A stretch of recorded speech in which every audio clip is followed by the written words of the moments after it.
नमस्कार मो संतोष जय जगन्नाथ मु दिवाकर दास। देखु आपणकर मेन है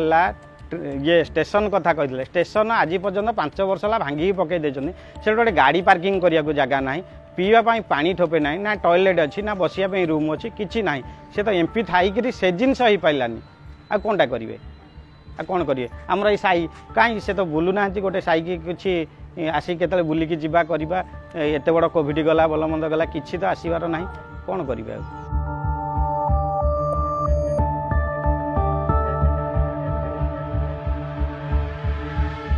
मुझे कहूँ चाहूँगी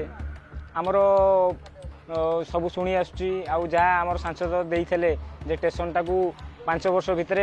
भल कंप्लीट करी सुंदर लोक मानकर भल जीवा आसापी समस्त सुविधापी भल काम करके देवे बोली किंतु देखिया भितर से सब किसी हेलानी कहीं सेमती जेमती कि सेमती अच्छी बास से लोक मान हैरान गाड़ी पार्किंग भी हैरान आ जीवा आसापी भी हैरान आ रास्ता किसी सुविधा किसी ये है 4.5 वर्ष है सी राजरास्त देखा जाई ना से कौन से व्यक्ति पाखक जाई पहुँची पारि ना तार गोटे कारण हूँ से केबे हेले ओडिया मन कथा बुझी पारि ना ओडिशा रे किंबा भुवनेश्वर रे जो लोक मानक मनरे जो कष्ट अच्छी जो सुविधा असुविधा को लेकिन गोटे सांसद तांकर माने परिवर्तन करि परिबो ता से केवल माने केवल से शुणिकी रही गले ता छड़ा से केबे एक्शन नहीं नाहंती आउ आगामी दिन में आगामी निर्वाचन जितेबाला हम से भुवनेश्वरवासी अपराजिता मैडम को तांको सठिक बाट देखैबे मु भाबुनी गोटे सांसद हिसाब से जो भाया प्रतिश्रुति दे आसी आगामी दिन में से मिछ प्रतिश्रुति को आउ भुवनेश्वरवासी ग्रहण करेंगे ना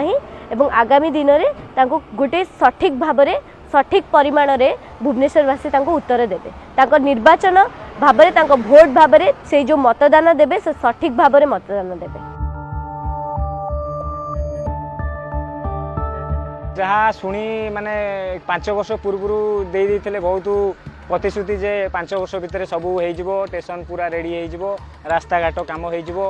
आसा सुविधा हो ये तो पूरा बहुत प्रॉब्लम हो जाम पूरा जहाँ थिला से आई बास भंगा भंगी होगा बास किंतु काम अधा पड़ी किसी है आम आगामी ये को चाहूँ आगु को गोटे भल किए आसतु सांसद जे कि भल कम करके देखेबे नुआ जे कि ये तो शुणी आसु किसी होनी आम आगू चाहूँ गोटे भल नुआ कि आसू जे कि भल कम करके आमर दब जमती लोक मैंने हैरान हेबेनी आ भल सुरक्षा से दायित्व नेबे आ जमती देशर भल कम हम सेटा आम चाहूँ।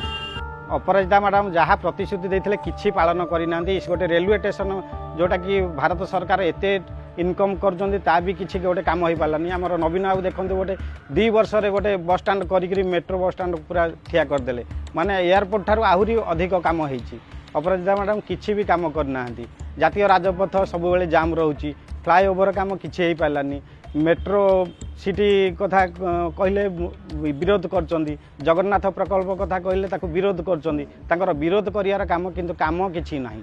इस्कन टेम्पल तो बुड़ीकी रोचे